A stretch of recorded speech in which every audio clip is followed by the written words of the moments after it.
Why do some of the world's most powerful militaries focus so intensely on one narrow strip of water? The answer lies in the Red Sea. This is not just a body of water. It is one of the most strategic corridors on Earth, and it runs directly alongside the Horn of Africa.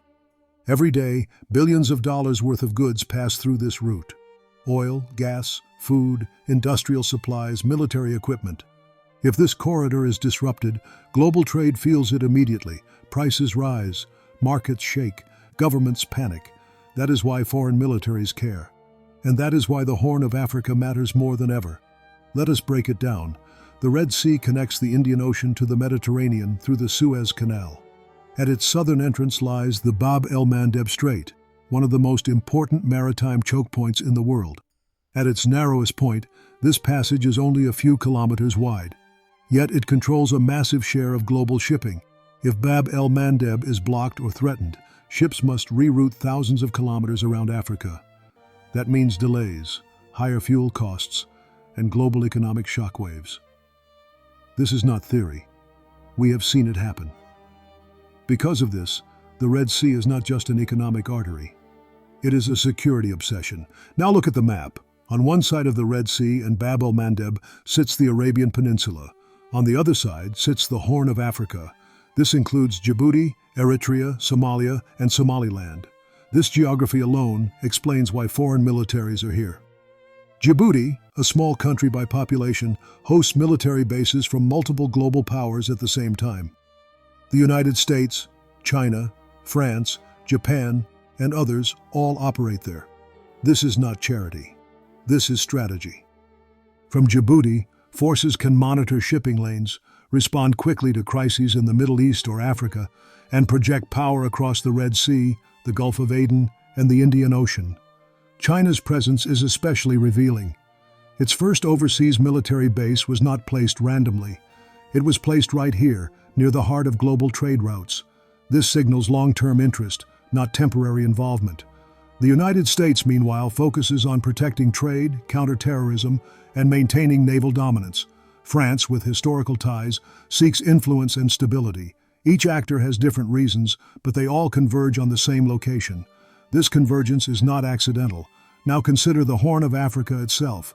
For decades, the region has been seen mainly through the lens of crisis, conflict, famine, instability. But quietly, its strategic value has been rising. Ports matter, coastlines matter, stability matters. Somaliland, for example, sits directly along the Gulf of Aden, near Bab el-Mandeb. Its relative stability compared to surrounding areas has drawn increasing international attention, not because of ideology, but because of location and reliability. Eritrea controls a long stretch of Red Sea coastline, including ports that sit close to key maritime routes. Somalia has one of the longest coastlines in Africa. Ethiopia, although landlocked, has clear strategic interest in secure and diversified sea access. None of this exists in isolation.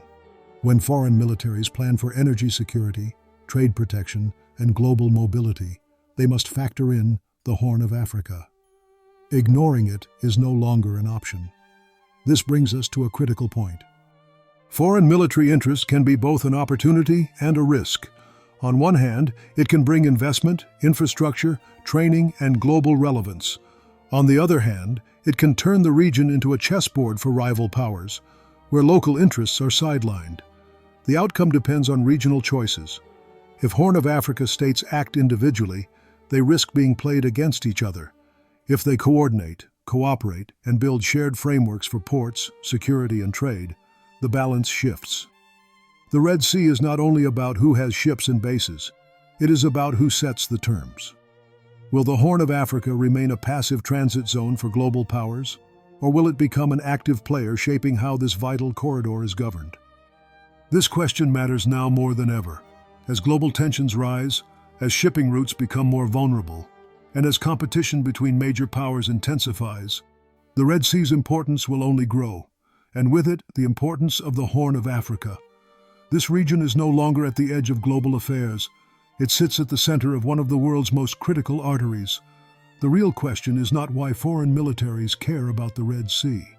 The real question is this: will the Horn of Africa shape its own strategic future, or will others continue to shape it for them?